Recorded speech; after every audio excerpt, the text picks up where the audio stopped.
You're listening to the Greeks Gridiron, live with Ethan Haristadoulou. What's up, everyone, and welcome back to the Greeks Gridiron. I'm Ethan Haristadoulou, and today we're continuing on with off-season previews, talking the Arizona Cardinals, picking number 3 in this year's draft, and a lot that needs to get sorted out this offseason. It was not necessarily a great year by any means for Arizona. A lot of just drama, I guess, is kind of an easy way to sum it up going on. And it sounds like they're moving on, they're moving forward. They just brought in a new GM, but there are plenty of things we need to talk about regarding this team. So my Cardinals fans, comment down below. Let me know your thoughts on this offseason. What do you want to see from your favorite NFL team here? I would love to hear your guys' opinions. Now, we're going to dive right into things. I'm going to start with kind of like the priorities, the big things that this team really needs to focus on going into this offseason here. And the first thing I have on my list, and this isn't in any specific order, this is just a few things that I have listed out here, is moving DeAndre Hopkins. Now, that might sound a little bit crazy, and I understand it does. Even saying it out loud myself, I kind of sit there and think, do I really believe in this or not? But just kind of based off the strained relationships and kind of how this season went and some of the moves that the Cardinals have made from last offseason to now in terms of additions into the wide receiver room, this is something that might actually be for the better between both parties.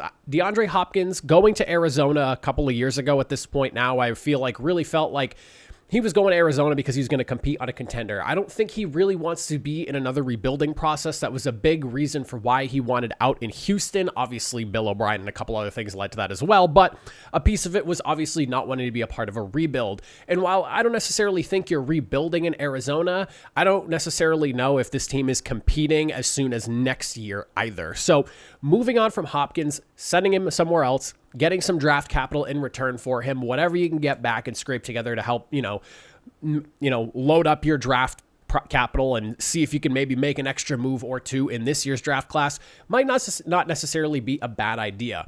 You're only looking at about $22.6 million in dead cap money, which you can spread over obviously the next couple of years, putting you at only about $11.3 million per year in dead cap. So that's not necessarily anything too bad. If there was ever an out year in terms of the earliest out you can get, this is probably the offseason to move him.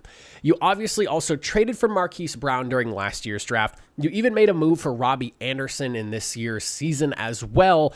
And obviously Rondale Moore is another young and up and coming wide receiver in the system. You're looking at a solid trio of guys. And quite frankly, that makes DeAndre Hopkins a little bit expendable, and it should make you more willing to move him than not. Now, obviously, I don't necessarily know if this is the right decision or not, and there is a strong piece in me that says this is probably not necessarily the best, but just based off things that they've done, what they already have, and how the money works out, moving Hopkins, not necessarily too far-fetched of an idea.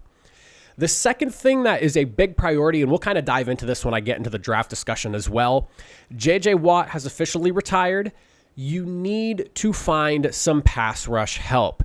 The last few years in the draft, you've made some plays here and there, picking up guys in the third round to try to, shore up that pass rush, but has not necessarily been anything to write home about, I guess you could say. Watt himself accounted for 12.5 of the 36 sacks this team had last year, and that's a third of the production in terms of getting after the quarterback.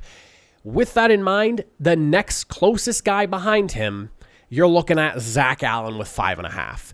You have got to find yourself a premier pass rusher to replace J.J. Watt. Initially, it was the whole Chandler Jones and J.J. Watt show. That was going to be the big kind of tandem.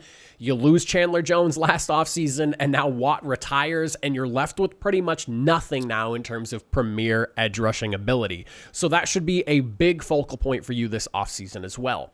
And then my third and final priority, something that obviously it's about as obvious as anyone can get here, but I definitely think it is worth at least mentioning here without going into too much detail. You're tied to Kyler Murray for the long term. You gave him that extension.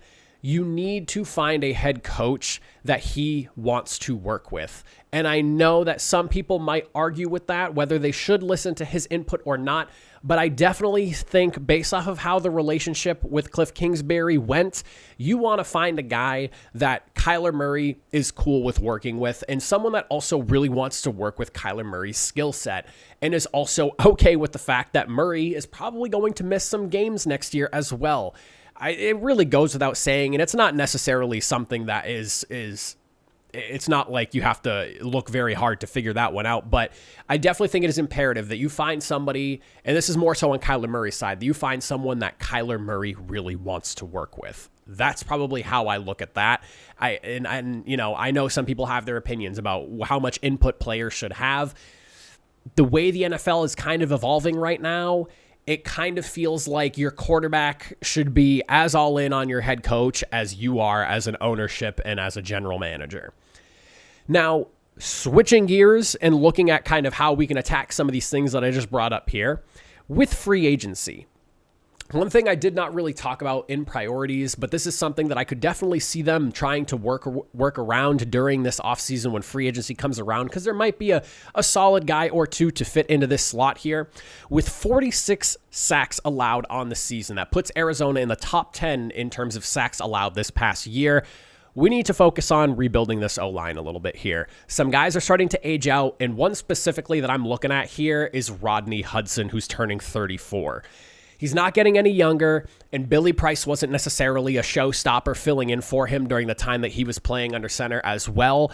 This is something that you could potentially address in this year's free agency class of centers. There is going to be a guy or two, and the guy that I specifically circled here because I think there's a possibility he hits the free agent market just based off of how the Vikings have handled his contract, is Garrett Bradbury. They declined his fifth-year option, so he is set to hit the free agent market unless something changes between now and March.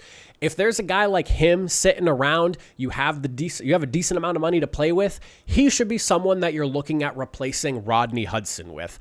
I understand Hudson's been a solid guy his entire career, and you brought him into Arizona from the Raiders to essentially not have to worry about that position, but health has been a concern, and the best type of I would say the best ability you can have as a player is availability, and that is something that Rodney Hudson just has not given you so far. And again, he's getting older and older. He's not getting any younger. Father Time is undefeated, and at some point, his play is going to start to decline, and it's going to be noticeable. So why not go after a guy like Garrett Bradbury, who is still in his mid-20s, and a guy who has been pretty solid in the position as well? And it's something where that is a position that I feel like often goes slightly overlooked because there's nothing quite like the communication between a quarterback and the center in terms of just how things are run. You want a guy who's going to be solid there, and you want that to be a position you don't have to worry about. And right now, that is a concern of mine with the Cardinals, and I would not mind seeing them address that in free agency. Now, switching over, going a little bit further into the offseason, looking at the NFL draft. I mentioned this earlier, focusing on the pass rush here, specifically on the edges if possible for the Cardinals. You're picking number 3 as long as Chicago doesn't, and I don't think that they do in this situation, but maybe they do. And my thought process here is that Chicago goes after Jalen Carter if they do go D-line. You're picking number 3, go after Will Anderson from Alabama.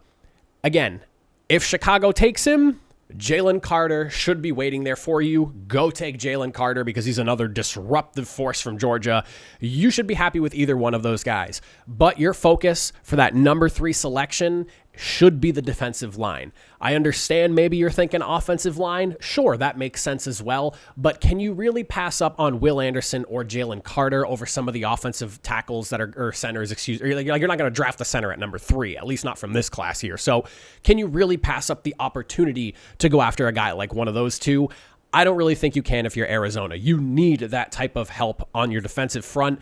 And the way I see it, with the first round selections that Arizona has had from the last 3 years, because they didn't have one last year, They were going after Zaven Collins, defensive guy. They went after Isaiah Simmons, defensive guy, both first-round selections. It does not seem like you can really go wrong with a stud in what feels like almost these are guys that you look at and you think they're probably going to have an extended and successful career in the NFL. You can't go wrong with Will Anderson or Jalen Carter. Whichever of the two you end up with, I think you should be very happy with. And the way I see it as well, doubling back on that center conversation we had, the center class isn't necessarily the most impressive, I would say, this year. There are some solid guys in there, but guys you could probably find in the second and third round, and being that you're picking in the third slot of every single round, you could look in round 2 or 3 and still get a quality guy to help you with the future if you opt to not look in free agency, or maybe a guy you want doesn't end up being available when that time rolls around. Maybe, the Vikings opt to decide to lock him up. His name, Garrett Bradbury. Maybe they opt to lock him up and, he's not available. And a couple of the other guys that might hit free agency also end up not being available. You could always look for a center just because you have such a good draft position in those second and third rounds, and find a guy that you could essentially plug in and just get rolling with right off the rip. So that's kind of how I look at the Cardinals offseason here. Kind of some of the things that I would like to see them do and how I think they should focus their offseason. But my Cardinals fans, again, I would love to hear what you all think in the comment section down below. Let me know what your opinions are. I appreciate you for sticking around. We're doing picks tomorrow, so make sure you stop by again for that. Hit that subscribe button so you do not miss out. And if you want to hit that like button, I'd greatly appreciate it as well. Thank you for watching. I'll see you all next time. As always, have a good one.